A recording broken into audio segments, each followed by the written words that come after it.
Mapagpalang araw. Ito na po yung ating burger ni Manong Chef Dar. Sa ating pork soyo burger, ito po yung mga sangkap. Pork, 150 grams. Garlic, 5 grams. Red onion, 10 grams. Gagawa naman po tayo ng soyo vegetable with mushroom. Yan, ito lang po yung sangkap niya.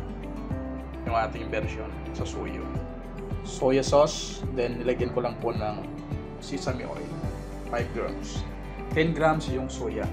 Then 100 grams yung ating mushroom.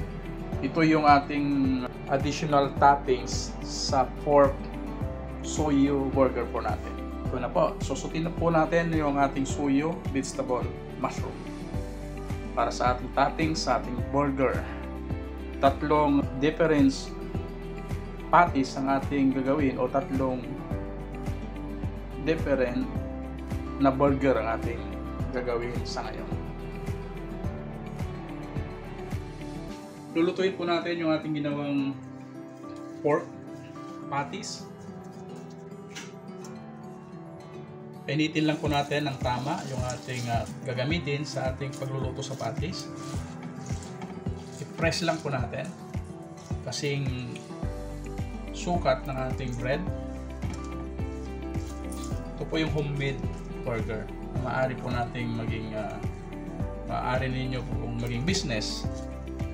Hindi na ako naglalagay ng garlic sa soyo vegetable mushroom po natin. Inuuna ko lang po yung ating white onion. Sunod po natin yung ating mushroom. Sauté lang po natin ito hanggang maluto. Double check po natin yung ating patties.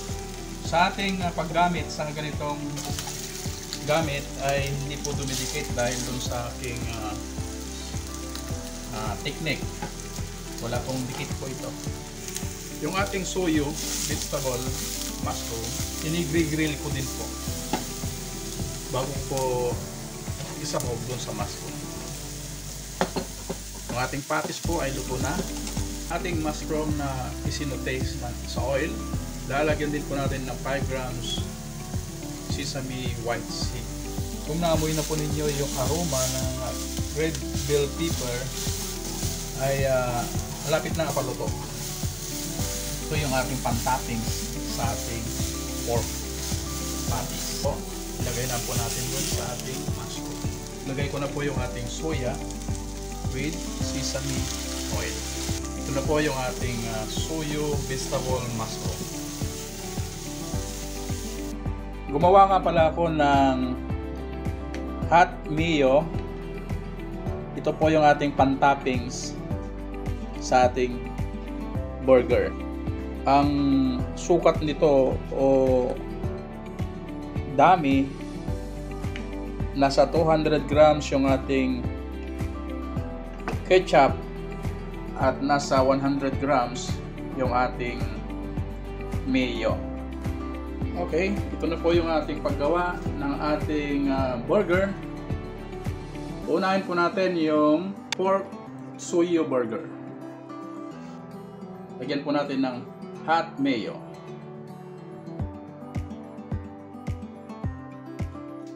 Iceberg. Para hindi po siya nakakasawa, lagyan po natin ng white onion. Then, tomato. Saka po natin ilagay yung ating 20 grams soyo vegetable mushroom. Then, hot pork soyo burger. Then, lagyan natin ulit ng ating hot mayo. Saka po natin ilagay yung ating cheese. Ito na po yung ating pork soyo burger. Ang isunod po natin po ay yung hot chicken tempura burger. The same procedure.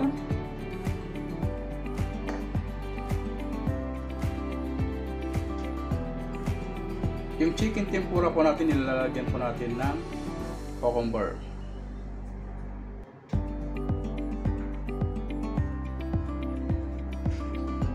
Lipat lang po natin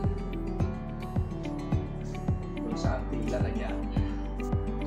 same procedure. Ito naman po yung Soyo Vegetable Mushroom Burger.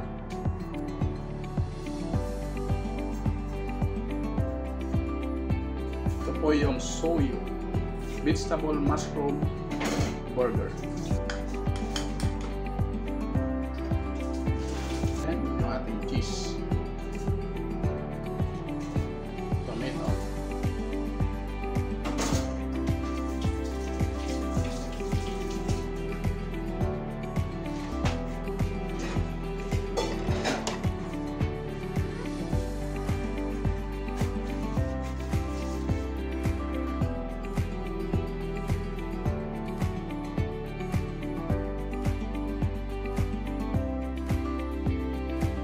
Ito na po yung ating burger ni Manong Chef Dar. Ito po yung ating hot chicken tempura burger.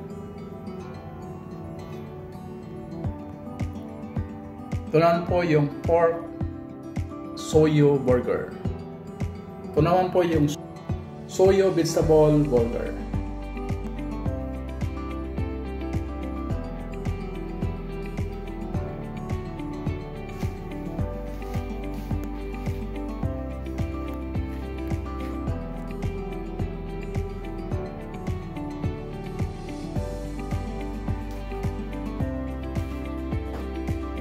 Maraming salamat sa inyong pag-like, share, and subscribe.